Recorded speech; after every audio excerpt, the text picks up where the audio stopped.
Merci d'être avec nous sur Al24 News au sommaire de l'actualité de ce dimanche 19 mars. L'Algérie célèbre ce dimanche le 61e anniversaire de la fête de la victoire, l'occasion pour le président algérien Abdelmadjid Tebboune de réitérer sa détermination à édifier une Algérie forte. La Fiat 500 produite en Algérie sortira des usines au plus tard décembre 2023 et sera proposée à partir de 2 500 000 dinars. Fiat Algérie en fait l'annonce ce lundi, 5 autres modèles figurant au catalogue.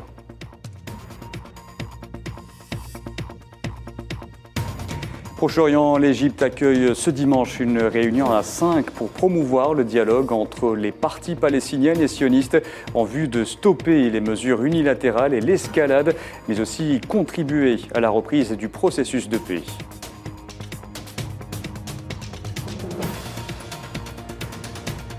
Après avoir visité la Crimée, Vladimir Poutine se pose à Marioupol, ville de la République populaire de Donetsk. Le président russe assiste notamment à un rapport sur les travaux de reconstruction de la ville.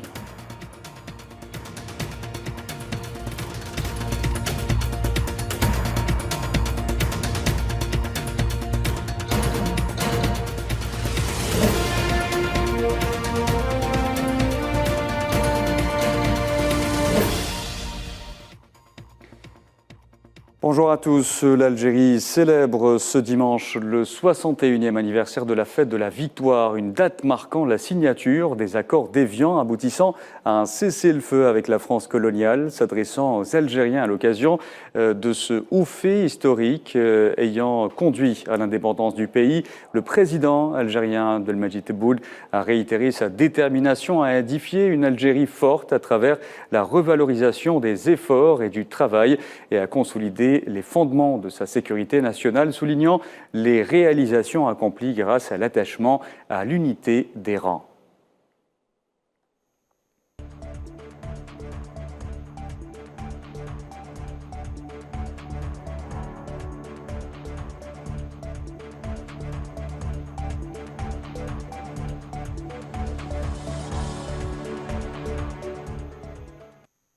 Dans son message, le président Tebboune est aussi revenu sur les pas considérables qu'a franchi l'Algérie et qui se reflètent sur le plan interne par les indicateurs économiques.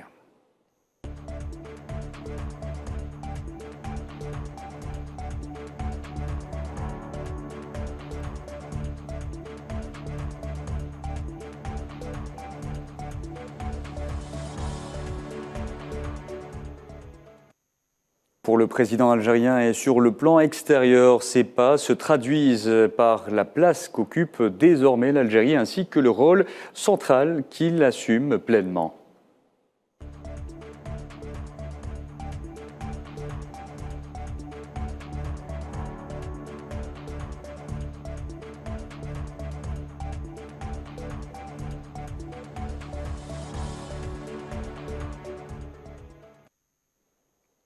Je vous en parlais en titre, les premiers véhicules Fiat seront produits et commercialisés au plus tard décembre 2023 avec l'objectif d'atteindre les 30% de taux d'intégration fin 2026. C'est en somme l'annonce faite ce dimanche par le PDG de Fiat Algérie. La marque italienne a dévoilé ce dimanche les modèles qui seront produits en Algérie ainsi que leur prix. Pas moins de 6 modèles seront proposés aux Algériens entre véhicules touristiques et utilitaires. L'emblématique Fiat 500 sera la première à sortir des chaînes de montage et figurera au catalogue à partir de 2 600 000 dinars. Elle sera notamment proposée dans sa version hybride telle que voulu par le président Tebboune. Notre journaliste Kherdin Batache a assisté à la conférence de presse. Bonjour.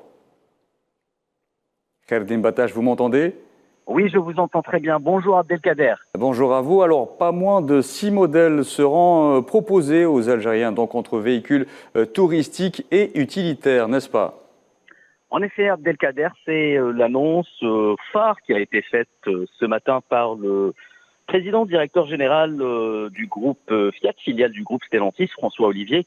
Mais avant de parler de ces détails, laissez-moi vous dire qu'un brin d'émotion, avouons-le, accompagnait aujourd'hui la conférence de presse des responsables du groupe Fiat, car, quoi qu'il en soit, c'est l'aboutissement d'un long processus qui a justement terminé sur le retour de l'activité de la concession et de la construction automobile en Algérie, et cela se fait avec une marque qui est appréciée par les Algériens, Fiat, et qui est aussi le témoin de cette excellence qu'on retrouve dans les relations algéro-italiennes. Alors pour revenir aux détails, vous venez de le dire, la Fiat 500 hybride sera le premier véhicule de Fiat commercialisé en Algérie. Les Algériens pourront passer commande à partir du 21 mars prochain.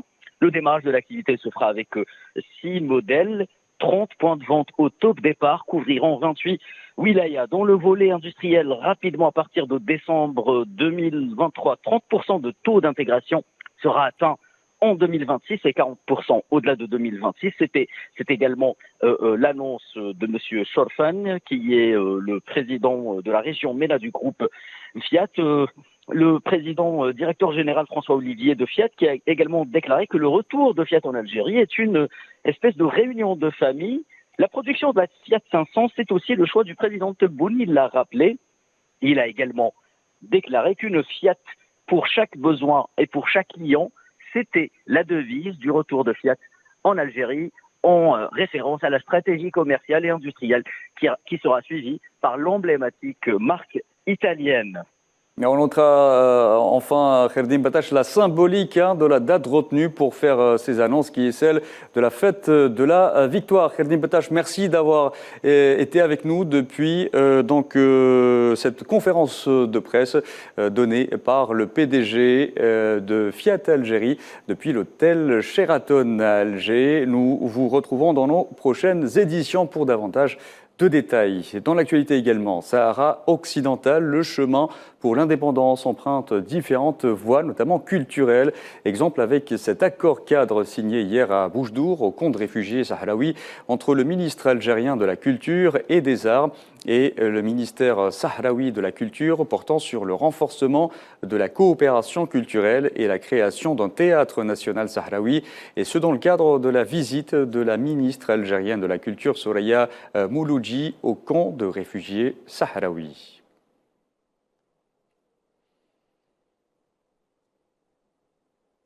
L'approche du tout sécuritaire imposée par l'Occident visant à asseoir la paix au Sahel, de plus en plus remise en question par les populations de la région, au même titre d'ailleurs que bon nombre de pays africains. Voici le commentaire de Khadija Khadaoui. La politique du tout sécuritaire adoptée par les puissances occidentales pour faire face à l'abcès sécuritaire au Sahel démontre de plus en plus son inefficacité, voire son échec. Les populations et autres sociétés civiles pointent du doigt depuis des années déjà cette fausse solution.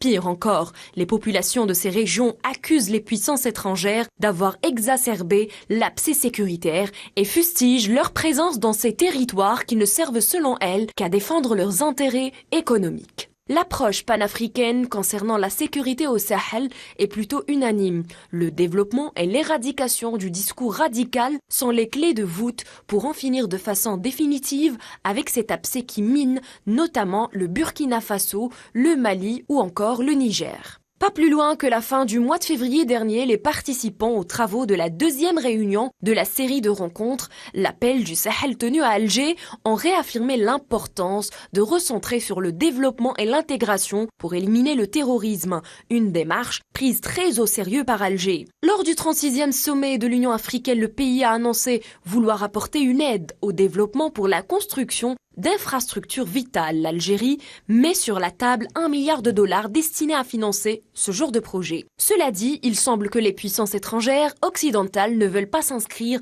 dans cette démarche, même si elles avouent à demi-mot l'échec de l'approche sécuritaire totale. Nous sommes en train de bâtir dans un sens quelque chose de relativement nouveau. En même temps, je reviens sur ce que nous disions il y a quelques minutes, il faut absolument avoir une approche holistique, compréhensive, où sécurité absolument nécessaire, mais ne suffit pas. Et pour preuve, pour le moment, seul contrecarrer l'influence russe et chinoise importe dans leurs agendas. Je pense que l'orientation de notre politique et de l'approche de la France, c'est de pouvoir investir et accroître les capacités de nos partenaires. Et je pense que c'est une approche qui donnera des résultats à terme et nous y travaillerons ensemble.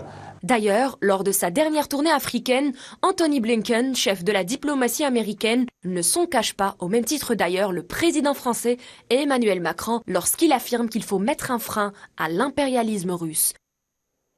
Je vous en parlais en titre, l'Égypte accueille ce dimanche une réunion à 5 pour promouvoir le dialogue entre les parties palestiniennes et sionistes afin d'arrêter toutes les mesures unilatérales, l'escalade et pour ouvrir la voie à une atmosphère qui contribue à la reprise du processus de paix. La réunion prévue à Sharm el-Cheikh verra la participation de hauts responsables politiques et de sécurité d'Égypte, de Palestine, de l'entité sioniste de Jordanie et des États-Unis. Et face à cette escalade, le Conseil des ministres des Affaires étrangères de l'Organisation de la coopération islamique a appelé la communauté internationale à intensifier ses efforts afin de hâter la fin de l'occupation sioniste dans les territoires palestiniens. Cela est intervenu en clôture de leur réunion à Nouakchott, où ils ont affirmé l'importance de la question palestinienne, notamment la ville d'Al-Quds, ainsi que la nécessité de défendre ces lieux saints. Au Koweït, la Cour constitutionnelle a invalidé ce dimanche les élections législatives de 2022 en raison d'irrégularités concernant la dissolution du Parlement précédent. L'institution s'est prononcée par conséquent en faveur du rétablissement du précédent Parlement, selon les médias d'État, dans un pays secoué depuis des années par des crises politiques à répétition. Je vous en parlais en titre. Après avoir visité la Crimée, Vladimir Poutine s'est rendu à Mariupol, ville de la République populaire de Donetsk. Le président russe a fait le tour de la ville, discutant avec des habitants. Il a également assisté à un rapport sur les travaux de reconstruction de la ville. Après avoir visité la ville, Vladimir Poutine s'est rendu à Rostov-sur-le-Don, où il a tenu une réunion au poste de commandement de l'opération militaire spéciale.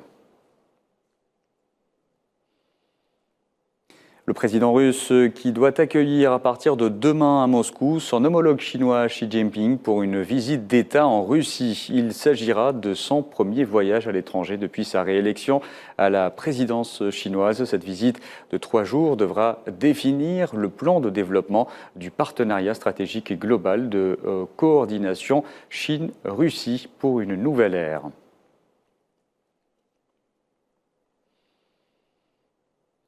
Le Kazakhstan vote ce dimanche lors de législatives anticipées qui pourraient voir pour la première fois des candidats indépendants être élus députés. Les quelques 12 millions d'électeurs ont jusqu'à 20 heures locales pour voter.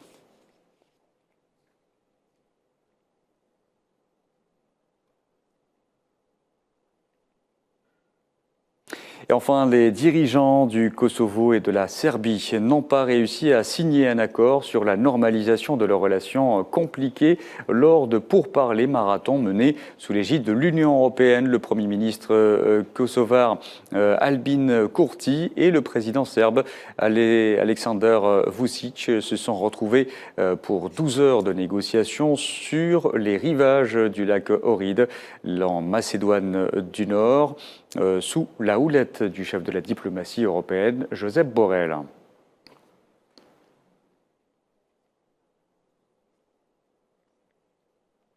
Et c'était la dernière information de ce journal. Merci à vous de l'avoir suivi. Vous pouvez revoir ce programme sur le site d'Al24 News ou à travers nos différentes plateformes en scannant le QR code qui s'affiche en bas de votre écran. Excellent après-midi à tous.